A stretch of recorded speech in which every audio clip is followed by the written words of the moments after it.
به نام خدا. با عرض سلام و وقت بخیر خدمت دانشجویان گرامی. امیدوارم که خوب و خوش و سلامت باشید. جلسه 16 از شیمی عمومی 1 رو در خدمتتون هستیم. تا جلسات قبل در مورد فصل 5 صحبت کرده بودیم. اون فصل تموم شد. الان فصل ساختار الکترونی اتم ها که فصل 6 از کتاب مولتیمرتون هست رو میخوایم شروع کنیم. ساختار الکترونی اتم ها ابتدا میاد در مورد موج ها صحبت میکنه که البته بحث موج ها رو شما توی فیزیک خوندید، اما قسمت هایی که به درد کار ما میخوره و باهاش میتونیم مسئله حل کنیم رو توضیح میدیم خدمتتون. مسائل مربوطش رو حل میکنیم و در آخر این فصل میرسیم به ساختار خود اتم که حالا الکترون ها، پروتون ها چطور قرار میگیرن و بقیه مسائلی که انشاءالله این فصل به طور کامل توضیح میدیم خدمتتون. ساختار الکترونی هر اتم تعیین کننده خواص شیمیایی آن است. بخش اعظم نظریه ساختار اتمی از آزمایش‌های انجام شده با تابش الکترومغناطیس به دست آمده است. در نتیجه ابتدا به ماهیت و نوع این انرژی می‌پردازیم. درسته؟ پس میگه ما تمام اطلاعات یا بیشتر اطلاعاتی که از ساختار اتم به دست آوردیم از تابش الکترومغناطیس بوده. حالا ببینیم تابش الکترومغناطیس چی هست و مواردی که مربوط به اون هست، مثل طول موج، مثل دامنه، مثل فرکانس، و این موارد رو مورد بررسی قرار بدیم. خب تابش الکترومغناطیس که در فضا به صورت موج حرکت می‌کند دارای مشخصات زیر است. اولین مشخصه اون طول موج یا لامدا هست که فاصله بین دو نقطه مشابه بر روی دو موج پی در پی است، مانند فاصله بین قله تا قله یا دره تا دره.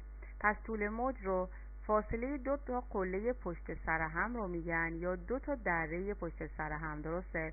به این فاصله میگن طول موج و معمولا واحدش که بر حسب متر، البته چون خیلی کوچیکه معمولا بر حسب نانومتر طول موج ها رو عنوان میکنن. خب مورد دوم دامنه هست یا ای کوچیک نشون داده میشه. این موج یک موج برابر با بلندی قله یا عمق دره است. پس دامنه یا ای یک موج برابر با بلندی قله یا عمق دره است. شدت تابش با مربع دامنه آن یعنی آ2 متناسب است.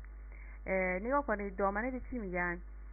به بلندی قله میگن. یعنی شما این قسمتی رو که رفته بالا فرق نمی‌کنه یا از این ور اومده پایین رو نصف کنید، حدوداً از اون قله تا این حالت نصفش میگن چی؟ دامنه. درسته؟ پس از پایین تا بالا نیست. درسته؟ پس از این وسط این خطی که حالا میتونه قله و دره رو به هم وصل کنه، ما نصفش رو میتونیم بگیم که A میشه یا فرقی نمیکنه. از این نصف تا پایین یعنی تا دره رو میتونیم بگیم A میشه یا دامنه موج. درسته؟ خب دامنه موج با شدت اون موج رابطه مستقیم داره. البته آب توان 2 میتونیم بگیم با شدت رابطه مستقیم داره. یعنی هر که آی ما بیشتر باشه شدت ما یا انرژی اون نور ما بیشتر هست. درسته؟ خب مورد سوم تمام امواج الکترومغناطیس در خلا صرف نظر از طول موجشان با سرعت یکسان 3×10⁸ متر بر ثانیه حرکت می کنند.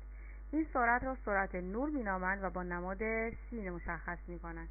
خب این رو هم که احتمالاً اطلاعی دارید، میگم این اطلاعات رو معمولاً توی فیزیک شما میخونید، اما چون ما هم بهش نیاز داریم برای اینکه ساختار الکترون ها توی اتم رو براتون تشریح کنیم، مجبوریم این موارد رو دوباره توضیح بدیم خدمتتون. پس امواج الکترومغناطیس توی خلا معمولاً با سرعت یکسانی حرکت میکنن و اون سرعت هم 3×10⁸ متر بر ثانیه هست.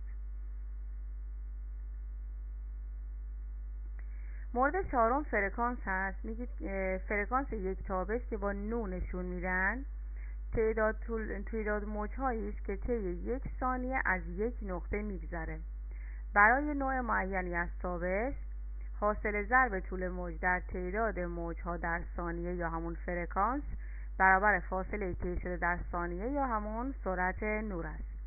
خب نگاه کنید شما، فرکانس که همون در یک ثانیه از یه نقطه مشخص چند تا موج میگذره بهش میگن فرکانس. خب این فرکانس رو ما میتونیم با طول موج با هم دیگه توی یه رابطه قرار بدیم، یعنی از فرکانس میشه طول موج به دست آورد، از طول موج هم میشه فرکانس رو به دست آورد با استفاده از این رابطه‌ای که نوشتیم براتون. پس ما میتونیم طول موج رو در فرکانس ضرب کنیم، این ضرب برابر یه عدد مشخصی میشه و اون همون c هست یا سرعت حرکت نور که 3×10⁸ متر بر ثانیه بود. پس من میتونم واحد فرکانس رو پیدا کنم. اینجا گفتیم که واحد c سرعت هست متر بر ثانیه، اینجا هم که گفتیم بر حسب متر هست یا نانومتر فرقی نمیکنه، منظورم که طول هست که واحدش متر میشه در SI. حالا ببینیم نو واحدش چی میشه یا همون فرکانس واحدش چی میشه. فرکانس میشه طرف معلوم تقسیم بر ضریب مجهول، این سی ما متر بر ثانیه است، اینم که متر است، چون دور در دور نزدیک در نزدیک کنیم مترها با هم برن، 1/روی ثانیه میشه واحد فرکانس. اما معمولا توی SI برای واحد فرکانس هرتز در نظر میگیرن، پس واحد SI برای فرکانس هرتز است. با این فرمول میتوان فرکانس را به طول موج یا بالعکس تبدیل کرد، درسته؟ پس ما واحد فرکانس رو معمولا به هرتز بیان میکنیم، هرتز هم همون 1/روی ثانیه است. حالا با توجه به دانشمندی که توی موارد بسیار زیاد کار میکرد اسمش رو گذاشتن، اسم واحدش رو گذاشتن هرتز، اما هرتز همون 1/روی ثانیه است که اینجا نوشتم 1 هرتز برابر است با 1/روی ثانیه. خب یه مثال آوردم، مثلا خیلی ساده است اما خب گفتم برای آشنایی اولیه‌تون خوب هست. فرکانس نور قرمز با طول موج 700 نانومتر چقدره؟ خب شما اگه بخواید این طول موج رو به فرکانس تبدیل کنید حتما باید اول به متر تبدیل کنید اینو. وقتی به متر تبدیل شد خیلی راحت با استفاده از اون فرمولی که گفتیم خدمتتون میتونید فرکانس رو به دست بیارید. پس من ابتدا مترش رو به دست میارم، 700 نانومتر، 1 نانومتر 10⁻⁹ متر است و عددمون به دست میاد 7×10⁻⁷ متر. حالا میتونم از رابطه نو برابر است با سی به روی لامدا استفاده کنم. سی که عدد مشخصی از 3×10⁸ هست، اون طول موجی هم که در آوردیم بر حسب متر رو توی مخرج میذاریم، جوابمون بر حسب هرتز یا همون 1/روی ثانیه به دست میاد.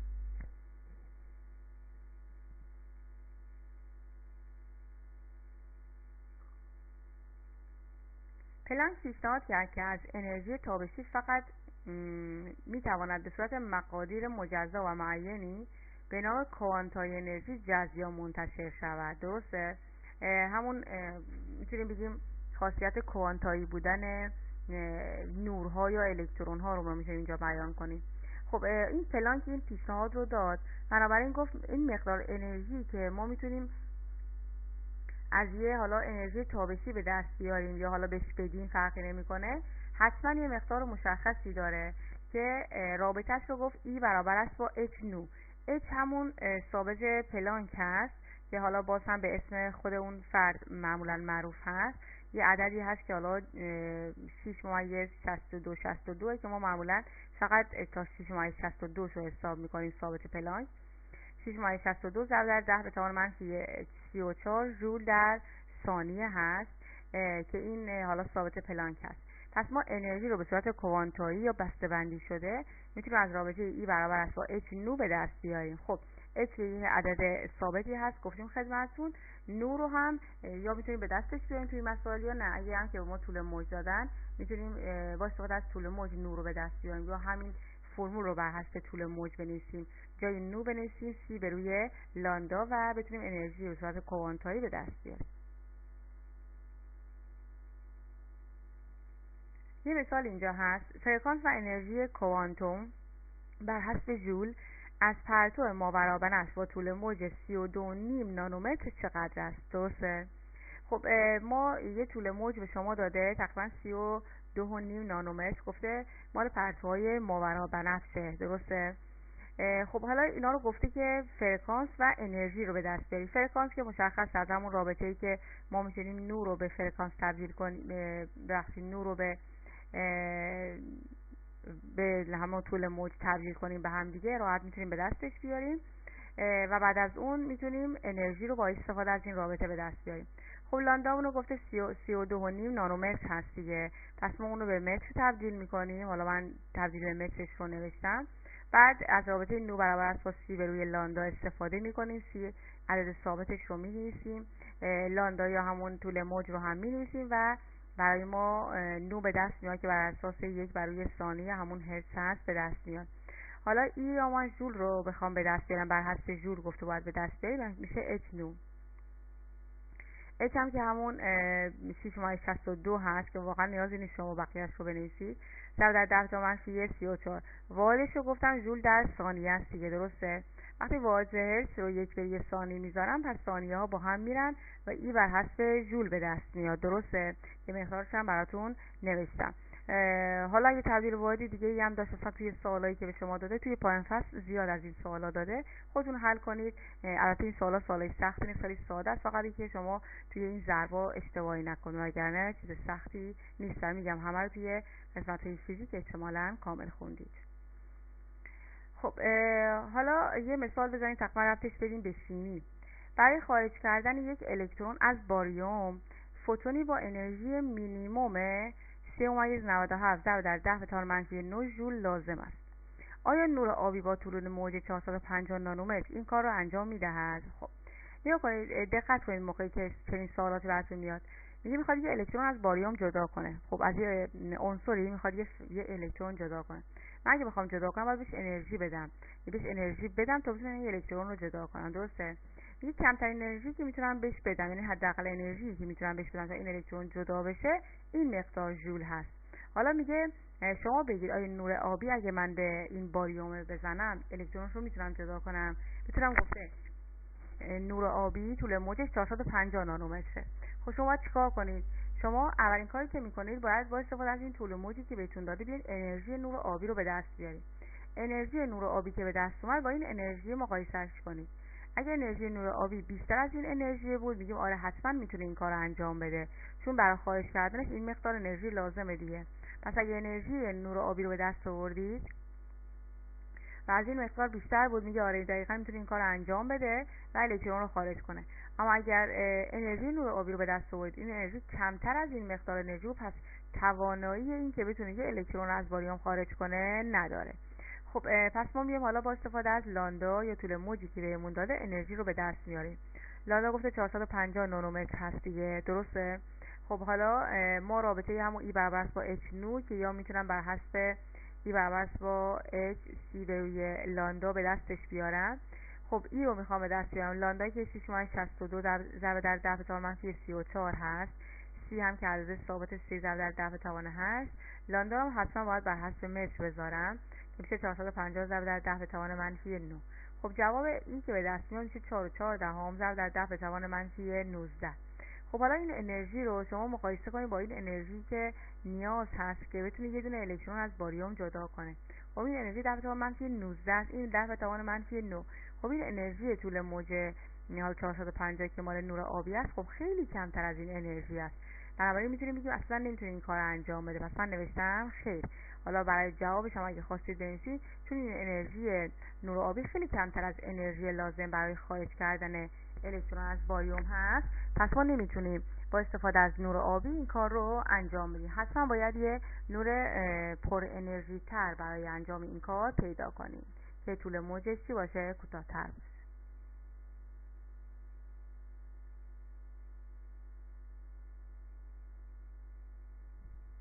حالا توی این قسمت من یه تمرین دادم. در یک سیگنال نور قرمز با انرژی 10 به توان منفی 16 ژول و طول موج 750 نانومتر چند فوتون وجود دارند. فوتون همون تعداد دیگه، یعنی عدد آووگادرو حتما باید توش به کار ببرید. همون 6.2 ضرب در 10 به توان 23 حتما توش به کار ببرید که تعداد فوتونی که میتونه تابش بشه رو توی اینجا برای شما به دست بیاره، درسته؟ خب نمیخوام توضیح بیشتری بدم، سعی کنید خودتون با توجه به حالا سوالی که داده میتونید حلش کنید. حالا من انشالله جلسه آینده این رو هم حل میکنم که حالا اگه اشکالی داشتید انشالله تو این قسمت رفت بشه. بریم سراغ طیف‌های اتمی. خب ما یه دونه طیف پیوسته داریم، یه دونه طیف خطی. طیف پیوسته رو اگه بخوایم توضیح بدیم خدمتتون، چون نور سفید معمولی شامل امواجی با تمام طول موج‌های گستره مرئی است، پرتویی از نور سفید به صورت نوار عریضی از رنگ‌ها که به طیف پیوسته موسوم است در می آید. این طیف رنگین کمانی پیوسته است که در آن کناره هر نوار رنگی با کناره نوار مجاور در هم می‌آمیزد، مثلا بنفش با آبی، آبی با سبز و غیره. پس طیف پیوسته طیفیه که به صورت جداگانه نیستن. مثلا شما رنگین کمان رو ببینید، نمیتونید دقیقاً یه خط مشخص کنید بین آبی و سبز، یا یه خط بین مثلا بنفش با آبی پیدا کنید، چون اینا در کناره‌هاش در هم فرو میرن و به رنگ بعدی تبدیل میشن. به اینا میگن طیف‌های پیوسته، طیف‌هایی که اصلا جدا از هم نیستن. طیف‌های خطی اگر گاز یا بخار یک ماده شیمیایی را در یک قرص الکتریکی یا شعله چراغ بونزن گرم کنید، چراغ بونزن حالا ان تو آزمایشگاه متوجه میشید، میبینید چراغایی هستن که بدون خطر هستن واقعا و ما استفاده میکنیم برای گرم کردن مواد توی آزمایشگاه.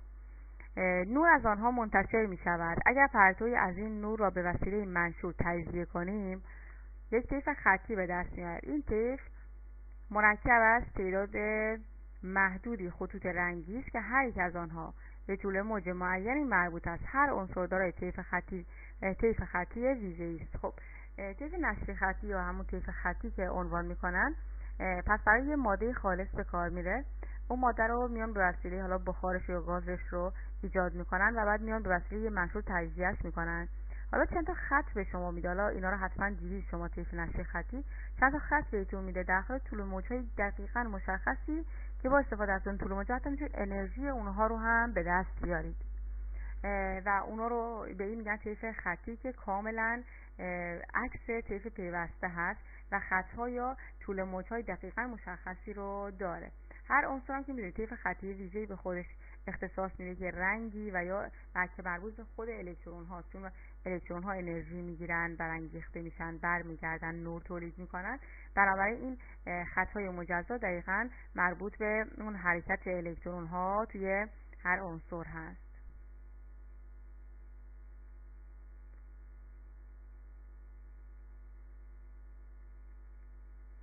نظریه بوهر یا بور، آخه معمولا به بور معروف هست اما بوهر نوشته میشه، H داره اما خب چون تلفظش خیلی سخت هست معمولا میگن نظریه بور. خب نظریه بور حاوی نکته‌های زیر بود. من این که میخونم که دقیق متوجه بشید، چون بعد از این نظریه‌ها استفاده میکنیم و توی ساختار اتم که میخوام تعریف کنم براتون حتما به کارش میگیریم.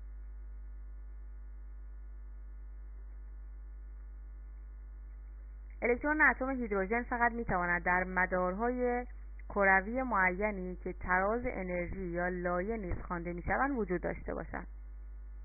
این لایه‌ها به طور متحدالمرکز دور هسته قرار دارند و با حروف K, L, M, N, O و یا مقادیر N 1, 2, 3, 4, 5 و غیره مشخص می شود. خب این بور پس مشخص کرده که لایه اطراف هسته وجود دارند که برای این لایه ها اسم گذاشته بود. مثلا لایه نزدیکترین لایه به هسته رو K میگفت، بعد L میگفت، بعد M میگفت که همینا حرف اوله حالا حروفای انگلیسی هستن که به همین معنی هستن. اما خب بعد از اینکه نظریه بور رو معمولا حالا کنار گذاشته شد تقریبا و ازش استفاده کرد برای نظریه کوانتومی، اومدن و این حروف رو برداشتن و مقدار عدد گذاشتن جاش. مثل الان که شما میخونید همون میگید لایه اولی که نزدیک هست شماره 1 هست و به همین ترتیب. خب مورد دوم این هست که الکترون دارای انرژی معینی است که به مداری که در آن حرکت می‌کند بستگی دارد. تراز K یا همون N برابر با 1 نزدیکترین لایه به هسته کوچکترین شعاع را دارد. الکترونی که در لایه K باشد پایین‌ترین انرژی ممکن را دارد، زیرا کمترین فاصله ممکن را با بار مثبت هسته دارد. درسته؟ پس اون لایه‌ای که نزدیک به هسته است کمترین انرژی رو داره، مثل لایه 1. با افزایش فاصله از هسته یعنی K L بشه M بشه به همین صورت یا همون N ما افزایش پیدا کنه، شعاع لایه و انرژی الکترون موجود در آن افزایش پیدا میکنه. درسته؟ پس هم شعاع لایه‌مون یعنی لایه‌مون بزرگتر میشه، هم انرژی الکترونی که توش هست افزایش پیدا میکنه. برای دور کردن الکترون از بار مثبت هسته و هدایت آن به لایه‌های دورتر و دورتر باید انرژی صرف کرد. هیچ الکترونی در اتم نمیتواند انرژی داشته باشد که آن را بین دو لایه مجاز قرار دهد. درسته؟ پس میگه اگه من بخوام حالا یه الکترونی تو قسمت مثلا لایه اول هست بخوام حرکتش بدم بره لایه‌های بالاتر و فرق نمیکنه بره لایه دوم، سوم یا هر لایه‌ای، ما حتما باید به اون اتم انرژی بدم. پس انرژی بدم که اون الکترون انرژی رو جذب کنه به لایه‌های بالاتر بره. پس الکترون هر چی به لایه‌های بالاتر بره ناپایدارتر میشه. حالا بعد جمله آخرش این بود که هیچ الکترونی در اتم نمیتواند انرژی داشته باشد که آن را بین دو لایه مجاز قرار دهد. همون قبلا گفتیم که انرژی به صورت کوانتایی هست، به صورت بسته بسته هست. یعنی شما نمیتونید الکترون رو مثلا از لایه 1 بیاید تو لایه 1.5 نگه دارید، چون 1.5 لایه‌ای وجود نداره. ما لایه اطراف هسته اولیشو میگیم 1، بعدیشو میگیم 2. درسته؟ پس الکترون فقط بین 1، 2، 3 و عددهای صحیح حرکت میکنه بین لایه ها، یعنی دقیقا خود لایه ها رو میتونه بینشون رد و بدل بشه. وسط لایه نمیتونه قرار بگیره، مثلا وسط لایه 2 و 3 قرار بگیره. پس به هیچ عنوان اگه مقدار انرژی که دادیم کافی بود خب میگیره میره لایه بعد. اگه مقدار انرژیش کافی نبود اصلا اون انرژی رو نمیگیره الکترون. درسته؟ پس ما اگه انرژی کافی دادیم که اون بتونه بره لایه بعدی خب این کار انجام میده و میره. اما اگه کمتر از اون انرژی داشت اون انرژی رو دریافت نمیکنه، تو همون لایه پایه خودش باقی میمونه.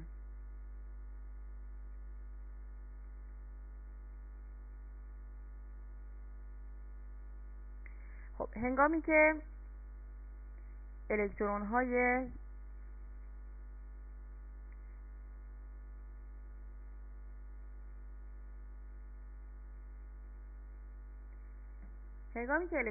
یک اتم نزدیکترین فاصله ممکن را با هسته داشته باشند یا همون لایه کا در شرایط پایین ترین انرژی ممکن یعنی حالت پایه قرار دارند، با گرم کردن اتم‌ها به وسیله قوس الکتریکی یا شعله چراغ بنزن الکترون ها انرژی جذب می کنند و به ترازهای بیرونی که انرژی بالاتری دارند جهش پیدا می کنند. این اتم ها در حالت برانگیخته قرار دارند. درسته؟ پس زمانی که حالا من اینجا شکلی براتون نکشم، پس از زمانی که یه هسته وجود داره، یه لایه اطرافش هست، اگه الکترون ما روی اون لایه باشه، اگه ما بهش انرژی بدیم، حالا به هر نحوی، قوس الکتریکی، شعله، چراغ بنزن یا هر نحوی ما بهش انرژی برسونیم یا گرما برسونیم، اون الکترون اگه انرژیش به اندازه‌ای باشه که بره لایه‌های بالاتر، انرژی رو میگیره و به لایه‌های ترازهای بیرونی تر، ترازهای بالاتر میره. خب ما میدونیم ترازهای بالاتر هم انرژی بیشتری دارن، بنابراین به این حالت به الکترون میگن الکترون برانگیخته که هیچ پایداری نداره. به محض اینکه ما اون انرژی رو دیگه بشنویم یا قطع کنیم برمیگرده به حالت پایه‌ای خودش. وقتی یک الکترون به تراز پایینتر برمیگردد مقدار معینی انرژی آزاد می‌کند. تفاوت انرژی بین حالت پر انرژی و حالت کم انرژی به صورت یک کوانتوم نور منتشر می‌شود. این کوانتوم نور دارای فرکانس و طول موج مشخصی است و خط طیفی ویژه‌ای را به وجود میاره. درسته؟ پس میگه اون خطهای نشری خطی که گفتیم خدمتتون الکترون ها ایجاد میکنن دقیقاً به همین دلیله. ما یه الکترون که برانگیخته میکنیم و یا گرما بشینیم به ترازهای بالاتر میره، وقتی برمیگرده برای ما یه دونه نور میده بیرون. درسته؟ دقیقاً نوری با طول موج و انرژی مشخص. اون با طول موج و انرژی مشخص برای ما یه خط به وجود میاره و همون طیف نشری خطی رو به وجود میاره. به خاطر همین هم هست که طیف نشری خطی اتم‌های مختلف با هم متفاوتن، چون ما الکترون‌های مختلفی در لایه‌های زیر لایه‌های sp یا هر زیر لایه‌ای داریم. درسته؟ پس چون الکترون هامون توی لایه‌های ظرفیت متفاوت هست، بنابراین گرفتن گرما و رفتن به لایه‌های مختلف صورت میگیره. پس موقع برگشتن یک طول موج مشخصی رو برای ما توی طیف‌های نشری خطی به وجود میاره و این میشه عامل جدا کردن عنصرها با هم دیگه توی طیف نشری خطی. خب حالا ما میتونیم اون نوری که برای ما ایجاد میشه فرکانسش رو از این رابطه به دست بیاریم. فرکانسش به این صورت هست که یک عدد ساده، ما این ساده شده است که به شما میگیم، چون برای اینا هر کدوم یه اینکه چجور به دست اومده این فرمول ها یا یه اثبات فرمول وجود داره که برای شما نیازی نیست. میگم این مسائل چون بیشتر به فیزیک مربوط میشه ما کاری بهش نداریم توی شیمی، فقط از اون رابطه ما استفاده میکنیم. درسته؟ پس حالا اگه یه دو قسمتش هم توی کتابتون براتون توضیح داده و اثبات شده، من اثباتش ازتون نمیخوام، فقط اگه خودتون میخواستید یه مرور کنید مشکلی نیست. پس ما از خود اون فرمول لازم هست که استفاده کنیم. پس نو برابر است با یک عدد ثابت 3/289 ضرب در 10 به توان 15 1 به روی NI به توان 2 منهای 1 به روی N0 به توان 2. درسته؟ خب NI و N0 رو من براتون معرفی کنم، چون اگه اشتباه بذارید اصلا نوی شما یه عدد منفی در میاد. برای همین باید کاملا حالا حواستون باشه برای N0 و NI. N0 لایه بیرونی تر هست و NI لایه درونی تر است. پس لایه بیرونی تر مثلا عدد بزرگتر منظورمه، مثلا ما میگیم لایه پنجم، لایه دوم، اونی که بیرون تر پنجم دیگه. پس N0 رو پنجم میذاریم و NI لایه درونی تر هست، مثلا دومی که عنوان کردیم. پس حواستون به گذاشتن این N0 و NI توی فرمول ها باشه. خب من یه مثال حل میکنم برای این قسمت. فرکانس و طول موج خط مربوط به انتقال الکترون از تراز N3 به تراز N2 در طیف هیدروژن چقدر است؟ خب مشخصه دیگه، این تراز بیرونی است که با جای N0 میذارم، این درونی است که جای NI میذارم. خب هم فرکانسش رو خواستم هم طول موج. خب فرکانس که از همین رابطه‌ای که گفتیم خدمتتون به دست میاد، اون عدد ثابت رو میذارم، 1 به روی NI که میشه درونی ما 2 به توان 2 منهای 1 به روی 3 به توان 2. خب حل میکنید، حالا منم حلش هم کامل براتون نوشتم. جواب آخرم 4/568 ضرب در 10 به توان 14 1 به روی ثانیه همون هرتز به دست میاد. خب الان نو که به دست اومد، شما میتونید راحت لاندای طول موج رو هم از رابطه سی به روی نو به دست بیارید که سی عدد ثابت 3 ضرب در 10 به توان 8 هست و نو هم که اون مقداری که ما به دست آوردیم و جوابش بر حسب متر که بهتر بر حسب نانومتر عنوان بشه. 656 تقریبا رنگش حدوداً آبی رنگ هست. درسته؟ چون ما از اصخایی میکنیم که رنگش چون طول موجش بالاتره میفته به رنگ تقریبا قرمز رنگ، قرمز و نارنجی اون سمت میفته. چون ما از 400 نانومتر تا 700 نانومترمون برامون مرئی هست. قسمت های 400 نانومتر که میره حدود بنفش و آبی و اینا میشه، بعد قسمت های بزرگتر که حدود میشه 700 نانومتر میره به سمت نارنجی و قرمز.